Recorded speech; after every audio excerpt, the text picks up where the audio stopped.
On May 23rd, the SCC's beloved diaper shitter uploaded a video titled, "Finally Doing the Right Thing," announcing that he was leaving, and that this was partially out of the desire of the victims, the minors who were in the FCK. Then there's a call played in the video with Laka Mokalaka, the individual who Lio asked why they joined the FCK server back in February, and the same person who recently published a call involving Doodletones and Ellie Momeli. Laka seems to be speaking for the victims in this call, and telling Doodletones what they wanted from them. As both Doodletones and Ellie said in the previous call, that they would do whatever the victims would like them to do. Some of them asked for a leave or a temporary leave, and Doodletones, who was already thinking of leaving, decided to do so. I already know I'm definitely getting blamed for this, despite the fact I've been against deplatforming or demanding people leave the internet, but fuck it, so be it. It makes no difference. So some of you wanted to know my thoughts, so here they are. I don't see any need for Doodletones to leave, though maybe I'm just saying that because this is a loss of tism for me to enjoy. It's never fun when you lose a lolcow. That said,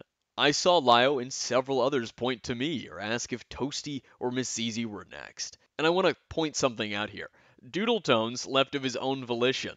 No one made him. No one put a gun to Susie's head and said, "You better leave this fucking community." And my FCK series was never looking to make anyone leave, and I haven't attempted any means of trying to rid their YouTube channels. But I also don't feel bad for Doodletones, because Doodles and the SCC were trying to chase people out of their community and offline for shit less than this. Keyblade and Tippy. If you do this bullshit again, we're gonna bring this to Lio, or you're gonna have to deal with me again. Do you understand me? So if I see you do this shit again, you're gonna deal with me.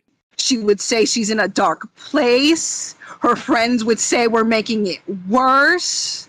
And then she would leave, change her username, and come back. You want to know what's happening to her right now?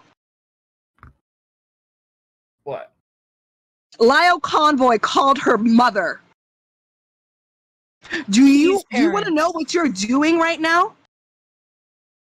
You are enabling that same exact behavior in Tippy.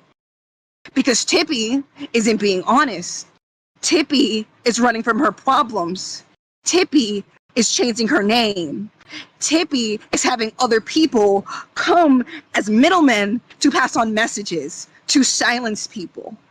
And you want to know what's going to happen to Tippy? What?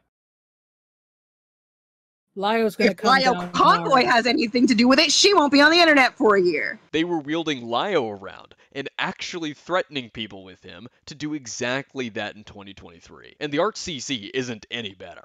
They have constantly tried to run people off and mass report them. My Twitter accounts are a good example of their mass reporting that they pretend didn't happen so that they could then squeal about me making new accounts. Both communities have tried to demand people leave or stop making videos because they say so. For shit way less than this. And yet when it comes to the FCK, there wasn't really a demand from the audience for that, oddly enough. There wasn't any demand from the SCC's own community for Doodles to step down. It was actually Doodles' own decision on top of what the victims wanted. And I find that very interesting, because Doodles was essentially leading the charge on Keyblade and Tippy, throwing Lio into the mix, using him as a sword and shield. You know, you don't see that same community who did that with Keyblade and Tippy doing it to either Doodletones and Nezzy Monster. In fact, they're sad that their beloved diaper shitter stepped down. But remember, there's no double standards, no hypocrisy. They totally, definitely don't give passes for fucked up shit to the people that they like. They don't do that. They don't do that one bit. It's ridiculous. It's preposterous to even think that. It's just my confirmation bias narrative.